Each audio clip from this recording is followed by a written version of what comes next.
জিএসটিতে আশানুরূপ ফলাফল না হওয়ার কারণে তোমরা অনেকেই হতাশার মধ্যে দিয়ে যাচ্ছ। ভাই এখন কি করব, কি করা উচিত, লাইফ মনে হয় শেষ, আমি মনে হয় আর পারবো না, আমার লাইফ থেকে সবকিছু শেষ হয়ে যাচ্ছে, এমন ফিলিংসের মধ্যে দিয়ে তোমরা যাচ্ছ। কিন্তু তোমাকে আমি একটা আশার আলো দেখাতে পারি, সেটা হচ্ছে দেখো তোমার হাতে এখন পর্যন্ত তিনটা বড় বড় অপরচুনিটি আছে। তিনটা বাদ দিলাম, তোমার হাতে বড় বড় দুইটা অপরচুনিটি আছে, যেটা যদি তুমি গ্র্যাব করতে পারো তাহলে তুমি অবশ্যই অবশ্যই ভালো রেজাল্ট করতে পারবা বা ভালো কিছু করতে পারবা লাইফে ইনশাল্লাহ। চলো তোমাকে একটু বিস্তারিত বলা যাক, তুমি আমার নেক্সট কয়েক মিনিট খুব ভালোভাবে মনোযোগ দিয়ে শুনবা।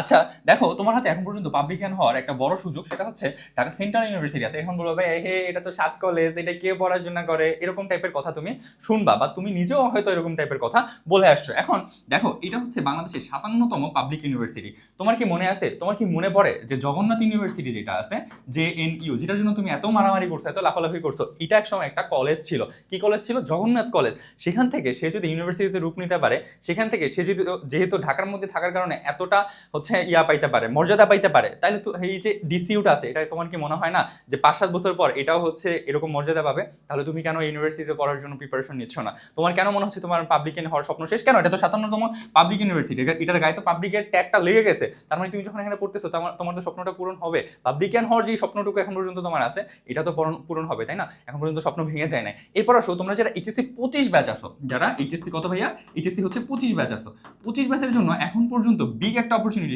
সেটা হচ্ছে second time admission. Second time admission দিয়ে মানুষজন যে জাস্ট সেকেন্ড না ফার্স্ট হইতে পারে, তার হাজার হাজার উদাহরণ আমি তোমাকে দেখাইতে পারবো।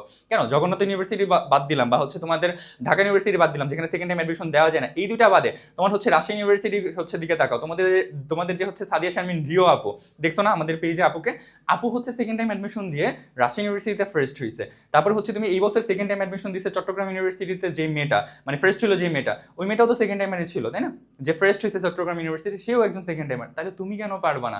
জগন্নাথ ইউনিভার্সিটি বাদ দিয়ে ঢাকা ইউনিভার্সিটি দিয়ে অন্যান্য যেই ইউনিভার্সিটিতে তোমার সেকেন্ড টাইম অ্যাডমিশন দেওয়া যাচ্ছে, বিউপি থেকে শুরু করে তোমার জাহাঙ্গীরনগর, অন্যান্য যত ইউনিভার্সিটি আছে, সব জায়গায় তুমি ভালো রেজাল্ট করতে পারবা। আমি মাহাদি তোমার সামনে দাঁড়ায় কথা বলতেছি, আমি একজন সেকেন্ড টাইমার। তো আমি বিভিন্ন ইউনিভার্সিটিতে, একটা ইউনিভার্সিটি না, সেকেন্ড টাইম অ্যাডমিশন দিলে বিভিন্ন ইউনিভার্সিটি, তুমি যে কটা দেবে তোমার মোটামুটি সব জায়গায় চান্স হওয়ার পসিবিলিটি আছে, যদি তুমি প্রথম থেকে ঠিকভাবে পড়াশোনা করো। তাহলে তুমি এই অপরচুনিটিটা কেন নিবা না? কেন নিবা না আমাকে বুঝাও। এবার আসো, তোমাকে এই জায়গাটায় আরো কয়েকটা কথা বলে, সেটা হচ্ছে ভাইয়া ঢাকা সেন্ট্রাল ইউনিভার্সিটি নিয়ে ছোট্ট কিছু কয়েকটা কথা বলবো। সেটা হচ্ছে দেখো, ঢাকা সেন্ট্রাল ইউনিভার্সিটির পরীক্ষা তোমার মোটামুটিভাবে দেখা গেছে জুনের দিকে হইতে পারে। এই মাসে যদি সার্কুলারগুলো সবকিছু কমপ্লিট করে তোমার জুনের দিকে পরীক্ষা হওয়ার সম্ভাবনা সবচেয়ে বেশি। এখন এই ঢাকা সেন্ট্রাল ইউনিভার্সিটিতে যেহেতু জুনের দিকে পরীক্ষা হবে, তোমার হাতে এখন পর্যন্ত 2 মাসের মতো সময় আছে। তো এই যে 2 মাস সময়, তুমি এই 2 মাস সময়কে কাজে লাগাতে পারবে না কেন? তোমার মনে হয় না যে এই 2 মাস সময়ের ভিতরে ঢাকা সেন্ট্রাল ইউনিভার্সিটিতে চান্স পাওয়া সম্ভব? কোশ্চেন খুবই ইজি হবে। তোমাকে আমি এতদিন পর্যন্ত আমরা যা পড়াইছি তার মধ্য থেকেই আসবে, এতটুকু তোমাকে আমি গ্যারান্টি দিতে পারি। আমাদের যে রেকর্ডেড ক্লাসগুলো তোমাকে এখন পর্যন্ত দেওয়া আছে, ওই ক্লাসগুলো তুমি একটু বারবার রিভাইজ করো, ওইগুলো বারবার করে দেখো, তাহলে তোমার কমপ্লিট হয়ে যাবে ইনশাল্লাহ। এত ভেঙে পড়ো না, তোমার হাতে এখন পর্যন্ত এই বড় বড় দুইটা সুযোগ আছে। আর সামনে 25 তারিখে ন্যাশনাল ইউনিভার্সিটির পরীক্ষা। ন্যাশনাল ইউনিভার্সিটির পরীক্ষা 25 তারিখে। তোমাদের অনেকেরই স্বপ্ন আছে ন্যাশনাল ইউনিভার্সিটিতে চান্স পাওয়ার জন্য। বাংলা ইংলিশ জিকে আমরা যা পড়াইছি, তার মধ্যে থেকে হুবহু কমন পাবা ইনশাল্লাহ, এতটুকু গ্যারান্টি আমি দিতে পারি।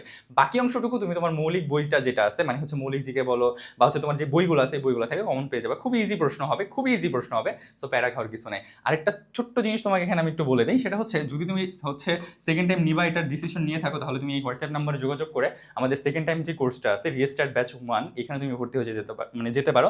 এখানে টপাররা তোমাদেরকে গাইড করবে, আমি নিজে থাকবো তোমাকে গাইড করার জন্য। ক্লাসেস নেওয়া হবে, তোমাকে এক্সাম নেওয়া হবে, তোমার যা প্রয়োজন ইচ অ্যান্ড এভরিথিং আমরা তোমাকে দেবো। মেন্টাল সাপোর্ট থেকে শুরু করে রুটিন করে দেওয়া, টপিক সিলেক্ট করে দেওয়া, সব কিছু আমরা তোমাকে দিব।